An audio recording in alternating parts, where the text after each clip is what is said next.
Humanismo Digital, con Joan Clotet. Hoy en día todo el mundo quiere recompensas muy rápidas, objetivos muy rápidos, y digamos que algo tan importante para mí como es la paciencia para esperar a que las cosas sigan su curso sin perder ritmo, es algo que no está en la sociedad, ¿no? La gente quiere recompensas inmediatas, las compañías quieren recompensas inmediatas, y eso tiene que ver mucho con esa velocidad a la cual tú hacías referencia. En Humanismo Digital conversamos sobre la esencia y el valor de ser humanos en el centro de un presente y un futuro cada vez más digital. Un espacio donde hacernos preguntas, compartir reflexiones sobre talento, innovación, aprendizaje, futuro del trabajo, creatividad, emociones, ética o el poder de las buenas preguntas. Mi padre tuvo un solo trabajo toda su vida. Yo tendré 7 trabajos distintos a lo largo de la mía, y mis hijos van a tener 7 al mismo tiempo. Esta conocida frase de Tom Malone, profesor del MIT, en relación al futuro del trabajo, nos emplaza al cambio y resalta la progresiva transformación en el mundo laboral que cada vez con más frecuencia nos invita, cuando no empuja, a cambiar. Hoy conversaré con todo un experto en este campo. Juanjo Planes es un profesional de amplia experiencia en el mundo del headhunting y la búsqueda de talento directivo. En esta conversación nos habla de su particular visión sobre este negocio, su concepto de éxito profesional, sobre la importancia de gestionar nuestra carrera en una nueva habilidad que nos emplaza a desarrollar la inteligencia laboral.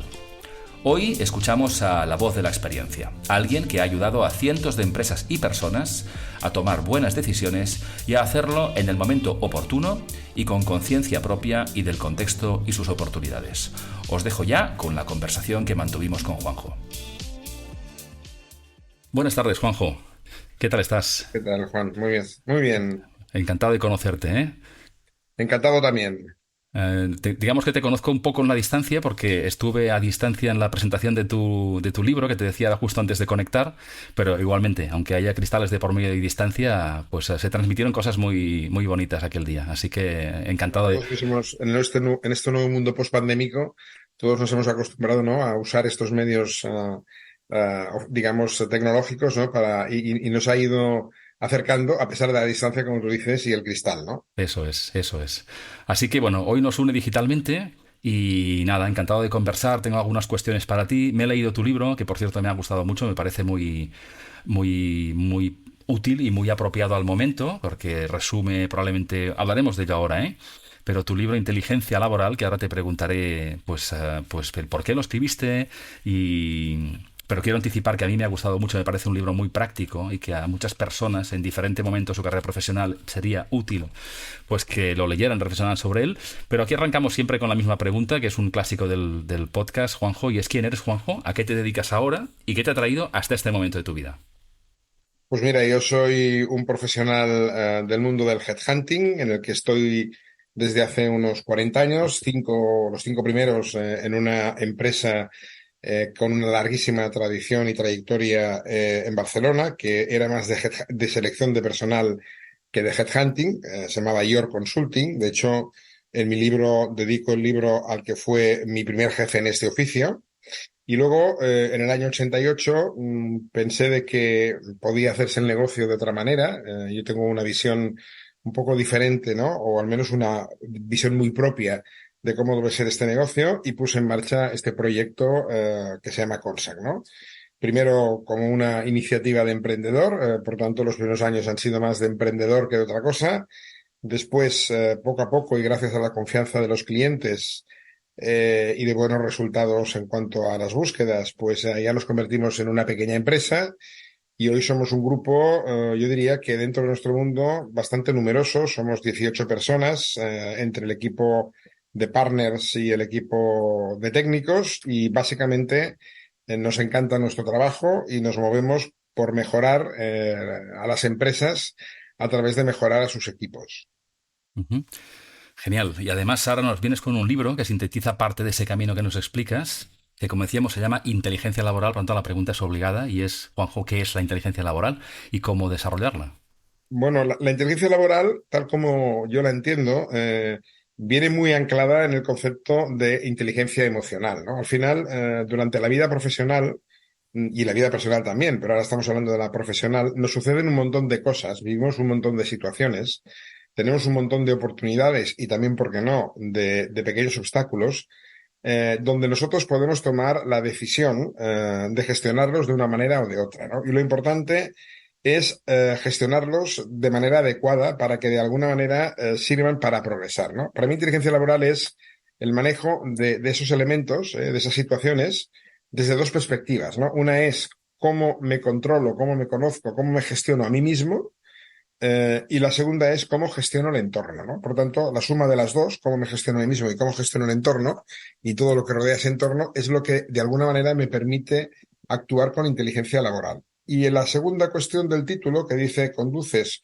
o te... Tu carrera o te la conducen. Ujú. Exacto. En la medida en que tú tomas tus propias decisiones de cómo vas a gestionar estas diferentes situaciones, conduces si dejas que esas situaciones digamos, te desborden y te marquen el camino, es cuando te conducen, ¿eh? No es tanto que te conduzca alguien o que te deje de conducir alguien, sino cómo tú te conduces o cómo los acontecimientos te conducen a ti. Ujú. Y fíjate, nos hablas del contexto y me viene muy bien para lo que quiero preguntarte ahora, y es el contexto, este contexto cambiante, ¿no? Llevamos ya muchos años hablando de esta incertidumbre de futuro, mayor o menor en función de nuestra mirada o a lo que nos dediquemos, y estos cambios cada vez más rápidos, más frecuentes. Y dado que tienes tanta experiencia, pues, en esta interacción entre empresas y personas bueno, conectando personas con empresas, ¿cómo afecta estos cambios y estos ritmos a las peticiones que has ido viviendo en estas décadas de tus clientes y también al perfil de los candidatos? ¿Hay grandes diferencias por el hecho de que estos cambios sean cada vez más rápidos? Bueno, yo diría que al final, aunque no lo vemos, digamos, con la misma visión cuando vamos deprisa y cuando vamos un poco más despacio, el cambio ha formado parte siempre de la humanidad, ¿eh? De hecho, la humanidad siempre ha ido progresando.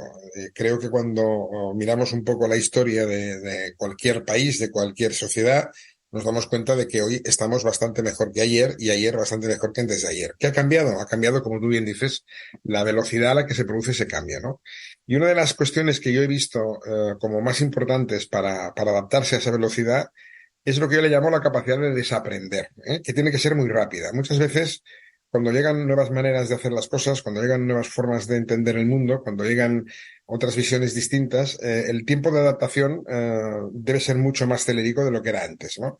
Y muchas ocasiones, para poderlo aceptar, debe ser capaz de desaprender cosas que hasta ahora tenían valor y que probablemente no lo tienen en el momento actual y seguramente lo tendrán menos en el futuro, ¿no? Entonces yo diría que eso sí que es un cambio importante. Y en segundo lugar, en cuanto a la exigencia de las empresas, en cuanto al perfil de candidatos, pues yo diría que lo que sí existe es, en los últimos años, que no digo que sea bueno, una cierta necesidad de inmediatez, pero también forma parte de la vida de todas las personas, ¿no? Yo creo que hoy en día todo el mundo quiere recompensas muy rápidas, objetivos muy rápidos, y digamos que algo tan importante para mí como es la paciencia para esperar a que las cosas sigan su curso sin perder ritmo, es algo que no está en la sociedad, ¿no? La gente quiere recompensas inmediatas, las compañías quieren recompensas inmediatas. Y eso tiene que ver mucho con esa velocidad a la cual tú hacías referencia. Ujú. Y fíjate, me interesa o me genera curiosidad cuando decías habilidades como la de desaprender, ¿no? Es decir, ¿cómo se hace para seleccionar a una persona que sea bueno desaprendiendo? O sea, entendiéndolo como alguien que se cuestiona que lo que hasta ahora le servía, pues quizá no sirva tanto. Buscamos a alguien experto, consolidado, con respuestas sólidas. ¿Alguien te encarga a alguien que sea bueno en esto y cómo se encuentra y cómo se mide eso? Bueno, verás, yo te decía al principio que mi manera de entender, cuando tomé la decisión de cambiar de empresa y poner mi propio proyecto en marcha, yo tengo un principio muy básico, ¿no? Y es que el headhunter puede ser, y básicamente creo que en muchas ocasiones es un gestor de currículums, es decir, basa sus decisiones en lo que un candidato ha hecho, la formación que tiene, el conocimiento que tiene, etcétera, etcétera, pero poco digamos, un selector de personas, ¿no? Yo siempre digo que nosotros no seleccionamos currículums, seleccionamos personas. Y eso tiene que ver mucho con la técnica de entrevista, con la forma de abordar al candidato. Cuando tú miras a una persona, te das cuenta en qué medida en su vida personal, y por tanto, ¿por qué no?, también en la profesional, ha tenido que dejar hábitos antiguos, ha tenido que cambiar de registro, ha tenido que manejar situaciones que no esperaba y ahí hay una parte importante de la habilidad para desaprender, ¿eh? Hay mucho directivo que de alguna manera, nuestro perfil básicamente va muy orientado al directivo, no solo, Ujú. sobre todo, que de alguna manera hay reglas del juego que han cambiado y que no es capaz de convivir con ellas porque no ha desaprendido aquello que le enseñaron. Pongo un Ujú. ejemplo muy claro, ¿no? Hace 10 años cualquier directivo que se preciara tenía un secretario o una secretaria a su alrededor. Hoy un directivo de alto nivel incluso tiene que gestionarse sus propios viajes, tiene que saber que no tiene detrás a alguien que le va a hacer no sé qué, ¿no? Y por tanto tendrá que hacerlo él. Eso para mí, aunque sea un pequeño Ujú. ejemplo, Ujú. es un desaprendizaje de hábitos que nos han dado mucha confortabilidad, pero que ya no nos sirven, ya no son posibles, ¿no? Entonces, es esa visión, y este es un ejemplo, como podríamos ir a ejemplos mucho más profundos, ¿no? Pero son ejemplos de que si no tienes la capacidad de desaprender, va a ser difícil que te puedas adaptar a la velocidad de cambio que el mundo pide hoy. Me gusta mucho que pongas el foco en esto, porque además yo siempre digo que el currículum es algo que en el momento que sale de la impresora, si es que se imprime, ya está desactualizado, porque el mundo cambia y si uno está mínimamente activo, eso también no pasarán minutos, pero vaya, lo normal es que esto varíe con el tiempo y en cambio lo que no se escribe ahí, lo que no está en LinkedIn es lo que puede marcar la diferencia, ¿no? Y tener ese olfato para poner el foco en algo que no está escrito me parece pues muy interesante, ¿no? Yo siempre digo que por suerte para mí, en toda mi carrera, pues no te conozco hoy, pero si te hubiera conocido hace 35 años, cuando empecé, pues seguramente me hubieras venido bien porque los diferentes trabajos que he hecho nunca estaba sobre el papel preparado para ellos. Y di con personas pues con ese foco parecido al tuyo que veían más allá de lo que ponía un papel, para nuestra suerte, ¿eh? Así que me encanta que lo enfoques así. Mira, antes decíamos, el subtítulo del libro es ¿Conduces tu carrera o te la conducen? Tú has visto a miles de personas probablemente y quiero preguntarte qué porcentaje de personas a día de hoy, desde vuestra empresa, en estos últimos años, por traerlo un poco al presente, consideras que conducen proactivamente su carrera. Es decir, a mí, mi sensación, y ahora tú me das tu opinión, que será la buena, es que la inmensa mayoría es muy reactivo, está a la espera de que alguien llame a su puerta. Pero hay un porcentaje pequeño que no tengo idea, por eso mi interés, en decir cuántas personas realmente dicen esto soy, esto quiero ser, aquí voy a llegar, y tienen un foco un poco más predefinido de motu propio, antes de que nadie les llame. Pues es una pregunta difícil de contestar en términos numéricos, ¿no? Ujú. Porque al final te diría un porcentaje y seguramente no estaría diciendo lo que realmente es, ¿no? Pero sí, desde un punto de vista cualitativo, yo creo que hay poca gente que conduce proactivamente la carrera laboral. De todas maneras, a mí me gustaría hacer aquí un pequeño matiz, si me permites, ¿eh? Claro. Y es que hay muchas maneras de enfocar eso de conducir tu carrera profesional, ¿no? O sea, podríamos decir que alguien podría pensar, no es mi posición, que dirigir tu carrera profesional consiste en saber qué haré en cada etapa, en qué momento dejaré esa etapa y me iré a otra, qué buscaré en la nueva etapa. Eso me parece a mí que está muy bien desde el punto de vista del diseño, del dibujo, pero no responde a la realidad. Y seguramente en ese sentido, digamos, yo creo que conducir la carrera consiste más en cómo voy a aprovechar las oportunidades que la vida laboral me va a dar. Ujú. Voy a ponerte un ejemplo coloquial, ¿no? Para ver si le puedo explicar, ¿no? Imagínate que alguien termina su carrera de ingeniero y dice, pues bueno, ahora que termino la carrera de ingeniero y que tengo mucho conocimiento técnico, me interesa ir a una organización donde haya maestros en la vida real, ¿no? Gente que sea un referente profesional. Y durante 4 o 5 años voy a estar en esa compañía digamos, enriqueciéndome del conocimiento de esas personas que van a ser un poco mis mentores profesionales en una primera etapa. Después, y eso significa que tengo que ir aquí, aquí, aquí, aquí. Bueno, eso seguramente es posible plantearlo en el inicio de una carrera, ¿no? Puedes elegir. Y sobre todo ahí es muy importante que sepas renunciar, porque a lo mejor elegir eso significa renunciar a una oferta económica mejor que otro te puede dar, ¿no? Después, a partir de aquí, cuando ya tengo 5 años, voy a intentar estar en una compañía que me dé la oportunidad de tomar decisiones sobre equipo, porque me parece que mi siguiente paso es, digamos, tener equipo. Cuando haya terminado una etapa de 3, 4 años o 5, voy a ir a un lugar donde ya me dé la posibilidad de manejar una cuenta de resultados, ¿no? Y así voy creciendo hasta que llego a mi etapa final en la carrera profesional. Yo creo que eso no deja de ser un dibujo, ¿eh? Porque la vida sucede, ¿eh? La vida pasa, ¿no? Y como pasa, lo que es importante es tener en tu caja de herramientas las suficientes y saberlas escoger para que cuando la oportunidad sucede, la sepas aprovechar y la manejes bien. Y entonces todo eso que hemos dicho antes, que has dibujado, se convierte en realidad. No seguramente al ritmo que tú esperabas, no seguramente en las etapas que tú esperabas, pero si aprovechas la oportunidad, de alguna manera ahí vas a tener, digamos, una carrera profesional dirigida por ti, ¿eh?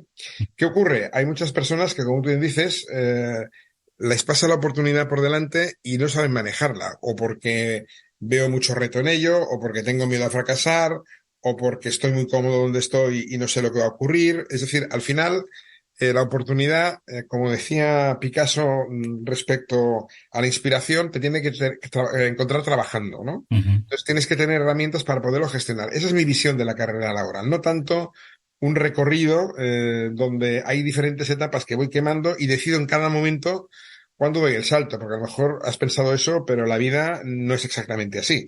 Pasan muchas cosas cada día que te cambian el escenario y lo importante es manejar ese escenario. Sí, sí, me parece muy buen punto y además entiendo que llegar preparado a esos puntos de inflexión con un autoconocimiento suficiente para tomar buenas decisiones. Porque el saber reconocer incluso cuándo es una oportunidad y es tu oportunidad, ¿no? Porque, ¿no? Sí, sí, muy bien. Mira, antes me decías en una respuesta anterior, has dicho muy fugazmente, hemos hablado de éxito, ¿eh? A veces es una palabra pues muy grande o muy vacía, pero buscamos personas que sean capaces de dar resultados. Cuando un cliente te pide a alguien que sea exitoso, ¿cómo entiende una empresa ahora? Si tuvieras que explicar a alguien que está siendo exitoso en tu carrera, te llama un cliente, oye Juanjo, estamos felices, esta persona, un gran recorrido porque está teniendo mucho éxito, ¿en qué está pensando? Y luego también un directivo que te dice, Juanjo, me considero en este trabajo en el que tú me ayudaste realmente a conocer y a conectar, me siento feliz y tengo éxito. ¿Hay diferencias entre el éxito de la empresa y de la persona? ¿Está cambiando esto en los últimos años? Yo creo que no hay diferencias, aunque eso no significa que ambas cosas coincidan en el mismo punto. Es decir, tú puedes ser un directivo de éxito y la compañía pensar que no has conseguido el éxito que la empresa esperaba de ti, ¿no? Y son dos cosas un poco diferentes, ¿no? Y también depende mucho del tamaño de la organización. Pero contestando a la primera de las preguntas, que es para mí un directivo de éxito, Ujú. sin duda es alguien que se fija y logra lo que quiere lo conseguir, es decir, el qué hay que conseguir, lo logra. Dos, tiene muy en cuenta el cómo lo hace. Y tres, también maneja muy bien con quién lo hace. Por tanto, dicho en términos más de competencias, orientación a resultados, eh, equipo, trabajo en equipo y gestión de equipo y humildad para manejarse dentro de un entorno concreto en que sea muy competitivo, ¿eh? El primero sería el qué, la humildad sería el cómo y el equipo evidentemente sería con quién. Para mí eso es un directivo de éxito. He conseguido el resultado, lo he hecho de una manera determinada, es decir, los modos, las maneras han tenido también un peso importante en ese resultado y además lo he hecho desarrollando gente, trabajando con equipo y dando oportunidades a mi equipo. Eso sería un directivo de éxito. Ujú. ¿Y esta es la visión que tiene la empresa? ¿Coincide con la tuya en No decir, oye, siempre, no bien? siempre, porque hay Ujú. mucha gente y muchas empresas, perdón, que fija el éxito en el resultado. Y yo creo que el éxito es fruto de la mezcla del resultado y el camino para conseguirlo. Sin duda, porque además el resultado no lo vas a hacer solo y has explicado antes que al final vas a implicar, vas a tener que negociar, vas a tener que equipo, al que vas a hacer, supongo, ayudar a crecer también, porque sí. Algunas políticas de recursos de gestión de personas son contradictorias. Voy a poner un ejemplo, ¿no? Tú puedes estar en una organización que esté en manos, por ejemplo, de un fondo de inversión, que ahora está como muy de moda, ¿no? Y para el fondo de inversión lo importante es que la compañía venda más, gane más y lo pueda vender por mayor precio del que la compró, ¿eh? Ujú. Bueno, eso de alguna manera es resultado, resultado, resultado. Nadie preguntará en una compañía de estas características, estoy generalizando, Sí. cómo lo has conseguido, ¿eh? Y a lo mejor en el cómo lo has conseguido has dejado por el camino mucha gente herida, alguno cadáver, has quemado el mercado, has tomado decisiones que realmente cuestionan el futuro de la organización a medio y largo plazo, aunque no a corto. Ese sería para mí el elemento de decir, oye, no siempre la empresa busca lo mismo que busca el directivo. Y por tanto, lo que para un directivo es éxito, que para mí sería ese componente de tres patas que te contaba antes, a lo mejor en algunas organizaciones es solo una pata, que es el resultado. Ujú. Es cierto y eso sí que es cierto, y cualquier directivo debe entender que sin resultado lo demás no se puede hacer. Por tanto, el resultado dentro de esos vectores es siempre el primero, ¿eh? Pero es muy importante para tener éxito los otros dos. Genial. Genial. ¿Y los directivos, tu visión también respecto a esa visión de gestión más integral y más equilibrada? Cuando alguien llama a vuestra puerta, ¿esos también lo que tienen esa visión? ¿O están buscando en subir, en ganar más dinero, en reputación, en aprender? ¿A qué pesa en general? Aquí hay un cambio generacional enorme. Esa pregunta hecha hace 12 años, yo te diría de que un directivo lo que buscaba básicamente era crecer, ganar más dinero, desarrollar una carrera que desde el punto de vista de mercado fuera talentosa, ¿no? Hoy la gente se fija mucho en con quién trabaja, dónde trabaja, para quién trabaja, qué debe hacer para conseguir ese crecimiento. Es decir, yo diría que aunque pudiera dar la sensación de lo contrario, los valores cada vez tienen un peso más importante para que un directivo se sienta cómodo en una organización y se considere un directivo de éxito. Yo creo que en esto hemos cambiado mucho y hemos cambiado para mí Para mejor, para mejor, a bien. para mejor. Totalmente de acuerdo. Mira, mi siguiente pregunta es un poco rara, pero creo que que eres la persona oportuna para hacérsela, ¿eh? Yo me muevo en el campo de las personas también, los últimos años trabajando para grandes empresas y ahora por mi cuenta, y uno de los premisas o a veces de los tópicos es que en las empresas seamos nosotros mismos. Y quiero preguntarte qué nos impide llegar a ser nosotros mismos a nivel profesional, y si ese crees que debería ser el destino. ¿Debería ser el destino? Sí. ¿Qué nos impide? Pues bueno, la cultura organizativa. eh, Hay mucho jefe tóxico, hay muchísimo jefe tóxico. Yo creo que las organizaciones y las personas en general a veces no somos coherentes y por tanto eso hace que no nos queramos o no nos permitan manifestarnos como somos. Yo creo que una cosa es en lo que se dice, ¿no? Oye, aquí hay que ser uno mismo y otra es lo que ocurre cuando eres uno mismo, ¿no? Y ahí yo creo que las organizaciones en general, no las empresas, cualquier organización, muchas veces impide que puedas ser tú mismo a nivel profesional como lo eres en tu casa a nivel personal, ¿no? Ujú. Ahora es cierto que si fuera así, yo creo que las cosas irían mucho mejor, ¿no? Ujú. Sí, porque a lo mejor es una herencia de la época más industrial, ¿no? Es decir, tú eres una suma, digamos, de capacidades, conocimientos, competencias y tienes una cajita en el barco que tiene que ir a un destino, pero si consiguiéramos que las personas se conocieran de verdad, conectaran con lo mejor que pueden dar, quizá no para toda su vida, en esa empresa y tuvieran una cierta plenitud profesional, o sea, esa mejor versión, pues no responde a ningún guión, hay que buscarla dentro y hay que generar contextos que la promuevan también, ¿no? Exacto. Mira, yo Mm, diría que podríamos, no ponemos ejemplos para no dar nombres, ¿no? Pero yo conozco alguna organización que esto lo ha conseguido, ¿eh? Y eso depende mucho del liderazgo, mm, muchísimo del mm, liderazgo. Y los resultados son magníficos, ¿no? Que la gente sabe, es un poco como lo de los equipos de fútbol, ¿no? Solo mirarse, ella sabe lo que va a hacer uno y lo que va a hacer otro, hay una comprensión brutal, mm, mm. hay unas ganas de cubrir la espalda del otro. Cuando yo hago una cosa, sé que dejo detrás algún tema y alguien me tiene que, digamos, proteger en ese sentido. Esa visión de equipo, ¿no? Es muy importante. Hay y las que lo consiguen realmente, las cosas no diré que salgan solas, pero salen con muchísima facilidad. Genial. Mira, Juanjo, estaba leyendo el libro este fin de semana pasado y pensaba que habrá personas que te escuchan ahora, que nos escuchen ahora, que están en ese momento de transición, ¿no? Alguien que está en un proceso o, digamos, empezando a desconectar emocionalmente de su empresa o en proceso activo de búsqueda de trabajo y va a empezar un proceso y un viaje que tú conoces muy bien y que seguramente cada día tienes conversaciones con personas en distinto nivel de madurez en ese ciclo. Y yo quiero preguntarte cuáles son, si es posible, los tres pecados a no cometer cuando uno va a tomar una decisión de cambio profesional. O sea, yo estoy en una empresa, estoy aparentemente feliz y ahí pasa una serie de cosas dentro y fuera de mí y en cierto momento, pues debo tomar una decisión de cambio o no. ¿Qué me aconsejarías si yo te contara solo esto? Te lo puedo explicar desde dos perspectivas distintas. Mm, Una sería, ¿cuáles son las razones que yo creo deberían empezarte a hacer pensar que debes cambiar de empresa? ¿Eh? Y otra es, ¿qué debería hacer para saber que voy a un proyecto realmente interesante para mí? ¿No? Son dos aspectos distintos de una misma pregunta, ¿no? Porque al ujú. final, para ir a un sitio, dejas otro, ¿no? Entonces es bueno saber el por qué, ¿no? Yo diría que para dejar un lugar, cuando debes empezar a pensar, no sé si este es mi puesto, hay tres cosas que uno tiene que tener en cuenta, ¿no? La primera tiene que ver con lo que para mí es más lo que hace o lo que genera más compromiso en una organización, que son los valores, ¿eh? Cuando una empresa familiar da entrada, vuelvo a hacer el ejemplo, ¿no? Porque es un ejemplo fácil, a un fondo de inversión, los valores cambian, ¿eh? Entonces, si tú ves que esos valores, o te han cambiado el director general y tiene otra forma de trabajar, cuando tú ves que los valores de quien está por encima tuyo o de la organización en la que estás no están alineados con los tuyos, empiezan a no estarlos, es una primera alerta para decir, a lo mejor este no es mi sitio.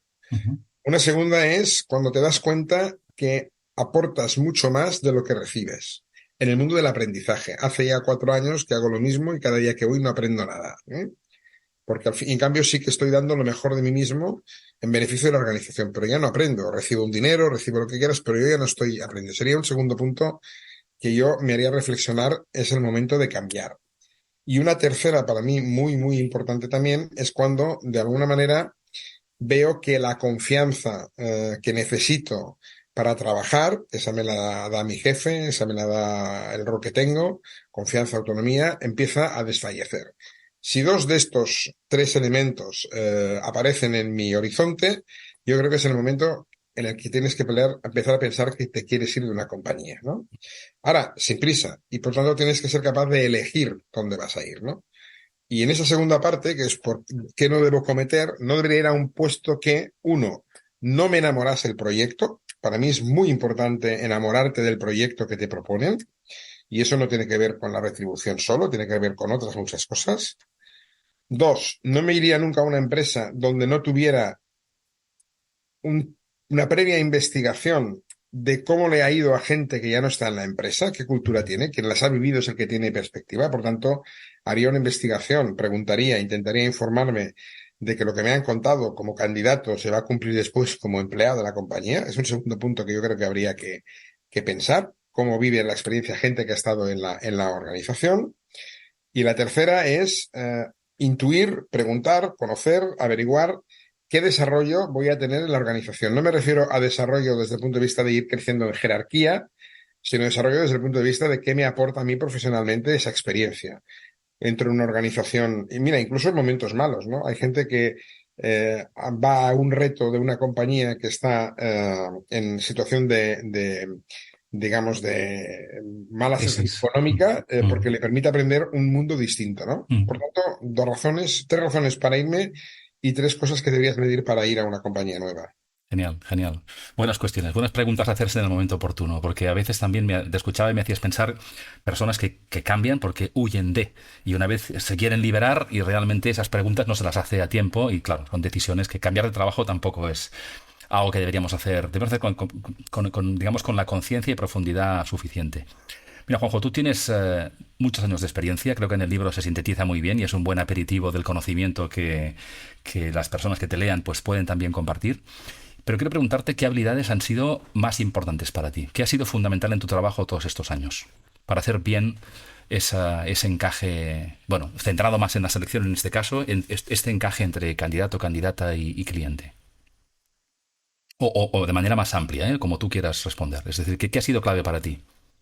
Yo te puedo decir lo que a mí ha funcionado, ¿no? Mm, Por ejemplo, yo creo que un tema es dedicar tiempo a conocer a la persona. O sea, yo creo que al final esto de seleccionar a alguien para un puesto de trabajo requiere que lo veas 2, 3 veces, que lo veas en entornos, si es posible, un poco diferentes y que además no esté en situación, digamos, de examen o de análisis, ¿no? Yo siempre he mm, creído que lo que más te abre la puerta de un candidato es la conversación, no la entrevista, ¿eh? mm. Cuando tú conversas con alguien rompes muchas barreras y cuando las has roto, si eres un buen observador, te cuentan cosas que en una entrevista seguramente no te van a contar, ¿no? Una segunda es capacidad de escucha. Creo que hay que ser capaz de dejar que la gente se explique, hable, diga y no al revés. O sea, sobre todo capacidad de escucha. Y luego una cuestión que también ha funcionado bien, tener empatía y ser, digamos, honesto en el sentido de que cuando tú le ofreces a alguien un nuevo puesto de trabajo, debe ser el primero que está convencido que le está ayudando a crecer, ¿eh? No se trata de, como se dice en nuestro oficio, vender motos. Mm, Se trata de que cuando le ofreces algo a un candidato, él está tomando una decisión muy importante en su vida laboral y personal, y tienes que estar convencido de que le estás ayudando a dar un buen paso, ¿no? Para mí sería elementos importantes que creo que me han dado, digamos, cierto éxito en mi trabajo, ¿no? Y de hecho, cuando el otro día, en la presentación del libro, si me permites que haga una pequeña Claro, publicitaria, veía a las personas que vinieron, que eran más de 120, yo lo que notaba en ellas era que veían que en la vida profesional en la que yo he tenido, esos elementos les habían ayudado y tenían un aprecio personal, ¿no? Por la manera en cómo, incluso tengo algún comentario escrito de alguna persona que hace énfasis en esto, ¿no? Para mí son elementos fundamentales, para que fantástico. a mí me han ayudado a tener trabajo, ¿no? Fantástico, Juan. Y además son elementos muy humanos que conectan con algo que también hablamos en este espacio, que es humanismo, pero también digital, hablamos de tecnología. Y fíjate, llevamos un año movidito en inteligencia artificial, hace ya muchos años. Bueno, yo en su momento me dedicaba a temas de innovación en talento y estaba muy presente de toda la tecnología que aplicaba en el ciclo de gestión de personas, ¿no? Pero llevamos un año muy, muy activo, ¿no? En aplicar tecnología también en el ámbito de selección. ¿Qué rol le ves tú a la inteligencia artificial en el futuro? Es decir, ¿se puede poner tecnología para ayudar a conocer a una persona? ¿Tú crees que es posible que en algún momento un proceso hasta una decisión final se haga básicamente con tecnología? ¿Va a llegar eso? ¿Tiene sentido? ¿Tiene algún valor? ¿O lo ves? Porque has mencionado cualidades que son genuinamente humanas y muy difícil replicables desde mi punto de vista. Pero mirando un poco al futuro, ¿tú crees que es posible que dentro de 10, 15, 20 años, cuando sea, ese proceso será muy tecnificado, en un porcentaje muy elevado? Bueno, a ver, yo voy a contestar a esa pregunta teniendo en cuenta que soy una persona, digamos, ahora le llamaríamos senior, ¿no? Y por tanto, seguramente mi manera de entender la vida puede ser distinta de cómo se entiende la vida al futuro. Y la pregunta que me haces va muy vinculado a lo que puede ocurrir en el futuro. Ujú. Yo sigo pensando que la aportación de valor de las personas en cualquier situación no puede ser sustituida por la inteligencia artificial, pero esa es una posición de alguien que viene del pasado, que no está en el futuro. ¿Por qué? Pues porque creo que al final, digamos, la inteligencia artificial seguramente va a ser capaz de tener algoritmos que en función de las respuestas, preguntas de algunas situaciones vividas, etcétera, podrá sacar conclusiones válidas, ¿no?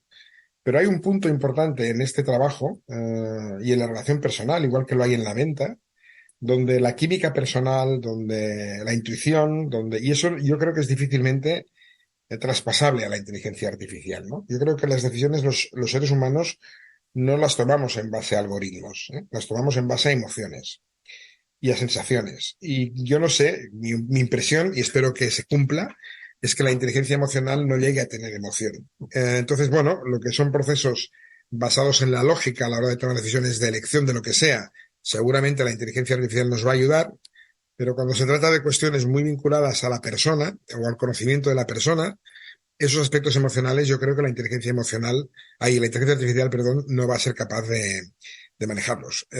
Espero no equivocarme, pero no tengo. La varita mágica, ¿no?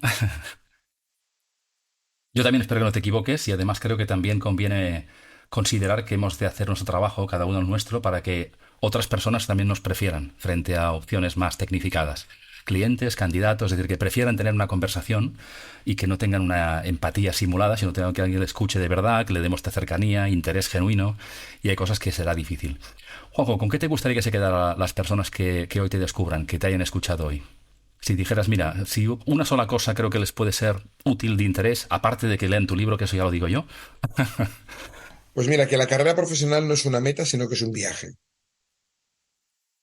Genial, genial, me parece muy útil, muy útil. Y sumado a la paciencia y a esa gestión que decías del contexto, de entender en qué contexto estamos y ganar autoconocimiento, tomar buenas decisiones y estar bien asesorado y acompañado en el camino, yo creo que es un muy buen consejo. Pues Juanjo, mi última pregunta, también arrancamos con la misma siempre y cerramos con la misma, es de qué te gustaría que habláramos tú y yo dentro de 10 años, por ejemplo. Pues mira, lo primero que me gustaría es que habláramos. Esa sería la primera, mi primer deseo. Porque al final es evidente de que a ti te queda mucho más trayecto que a mí, vital, ¿no? Nunca sabemos, ¿eh? Nunca sabemos. Pero bueno, si la inteligencia artificial diría que sí. Desde el punto, bueno, a mí me gustaría que la gente, digamos, dentro de 10 años pudiéramos hablar de que eso que esa profecía que hemos puesto, ¿no? De que el ser humano va a ser un factor fundamental en todo lo que significa relación, en todo lo que significa interacción, pues se ha cumplido, ¿no? Y que además estamos en un mundo donde los valores, donde la visión más de cooperación con la gente, haya tenido éxito, ¿no? Yo creo que al final, buena parte de lo que nos sucede a nosotros es que el mundo ha sido, deja que utilice un término muy coloquial, muy egoísta, y si lo queremos cambiar en todos los términos, deberíamos poder hablar dentro de 10 años que hemos hecho el cambio ese que tantas veces hablamos, ¿no? Fíjate que hay mucho propósito en la condición humana de cambio y a veces poca realidad.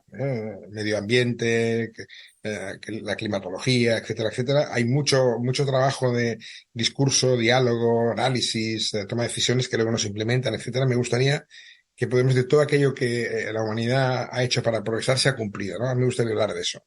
Y sobre todo, como os decía, hablar. Genial, pues oye, fantástico, me encanta el vaticinio. Ojalá que tanto tú como yo estemos ahí intentando también ver lo que pasa o compartiendo la visión, intentando aportar cada uno desde nuestro lado. Juanjo, quien te descubra hoy, ¿con qué notas ponemos en el programa? ¿Cómo pueden saber más de ti? ¿De tu dirección, LinkedIn, la empresa? ¿Qué ponemos en el episodio? Pueden entrar en la web de Consac, ahí está explicado lo que hacemos y creo que también cómo lo queremos hacer, que es www.consac.com. A mí pueden encontrar en LinkedIn. Yo no soy de los que participan directamente cada día en LinkedIn, pero sí que intento explicar mis puntos de vista y cuando tengo algo que creo que es interesante decirlo, lo digo. Ahora estoy haciendo y participando en algunos podcasts, ¿no? Por invitación a partir del libro, el propio libro, sin que eso signifique que lo quiera, digamos, quiera hacer propaganda para que la gente lo compre, ¿no? Y luego yo tengo mi puerta abierta. Yo creo que al final un headhunter es también un orientador de carrera. Entonces cualquier persona que quiera saber algo más, que necesite ayuda, quiera reflexión, quiera opinar, pues absolutamente me llama, yo busco un agujero para podernos ver, hablamos, charlamos y le doy mi punto de vista. Yo creo que es la mejor manera de poder acceder a descubrir un poco más lo que yo puedo aportarles, ¿no? Estupendo, Juanjo. Oye, pues muchísimas gracias. Yo creo que esa conversación que ofreces, esta ha sido una pequeña muestra de todo el valor que puedes aportar. Yo simplemente agradecerte este tiempo, conocerte hoy, aunque todavía con cristal de por medio, como digo siempre, y ya lo quitaremos algún día, pero ha sido un placer conversar contigo, aprender y nada, compartir este tiempo. Yo también he disfrutado y evidentemente nos queda pendiente el café juntos, ¿eh? Lo haremos, lo haremos. Estupendo, Juanjo. Hasta entonces, muchas gracias. Gracias Hasta a ti. luego, adiós, adiós. Muchas gracias por escucharnos una vez más. Espero que la conversación os haya aportado alguna idea útil en la gestión de vuestra carrera profesional. Ya sabéis, nada es para siempre, así que tratar de estar siempre en el proyecto oportuno es algo que depende de algo más que de estar a la espera de que alguien llame a nuestra puerta. Si las ideas compartidas pensáis que pueden ser útiles a más personas, agradeceré como siempre si compartís esta conversación en vuestras redes y a otras personas a quien pueda interesar. Como siempre, los enlaces para saber más de Juanjo Planes y sus proyectos en las notas del episodio y muchas más conversaciones y otros contenidos de valor en mi casa digital, joanclotet.com, donde seréis siempre muy bienvenidos y bienvenidas. Volvemos en pocas semanas con interesantes invitados y muchas ganas de conversar y aprender. Hasta entonces, cuidaos mucho.